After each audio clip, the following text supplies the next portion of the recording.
আজি হ'ল লক্ষী পূজাৰ কাৰণে আহিলোঁ শৰাই আগবঢ়াবলৈ। এইফালে মা আৰু বৰমা দুয়োজনীয়ে গৈ আছে আগত, মই পাছে পাছে গৈ আছোঁ। আৰু এইফালে বৰমা শৰাইখন মোনাতে ভৰাই লৈছে, আমাৰখন মই হাততে ল'লোঁ। এতিয়া ধুনীয়াকৈ গৈ লওঁ। এতিয়া আহি পাই গ'লোহি। আমাৰ ঘৰৰ পৰা বেছি দূৰ নহয়, মানে সেইটো কাৰণে শৰাইখন মই হাততে লৈ আনিছিলোঁ। কিন্তু ইয়াত এতিয়া গৈ আছোঁ, গধুৰ হৈ গৈয়ে আছে, কোনো কথা নাই, পাই গ'লোহি। এতিয়া ইয়াত আহি ধুনীয়াকৈ সজাইছোঁ, ইমানেই ভাল লাগিছে চাওকচোন। খুব ধুনীয়াকৈ সজোৱা হৈছে। আমাৰ গাঁৱত মানে প্ৰতি বছৰে পতা হয়, খুবেই ভাল লাগিছে। এতিয়া বলকচোন ভিতৰলৈ গৈ লওঁ। আৰু এইফালে ভিতৰত লক্ষীমাজনীক চাওকচোন, আৰু সেইফালে ভাগ কৰি আছে চনা প্ৰসাদ।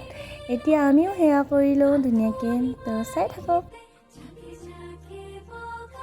এইফালে এতিয়া সেৱা জনাই মেলি আহি গ'লোঁ, মানে সেৱা কৰাৰ পিছত বোলে ৰখিব নাপায়, সেইটো কাৰণে খৰখেদা কৰি এতিয়া আহিলোঁ। তো আজিলৈ ইমানতে আছিল। চাই যদি ভাল পালে লাইক, কমেণ্ট, শ্বেয়াৰ, ছাবস্ক্ৰাইব কৰি দিব। বাই।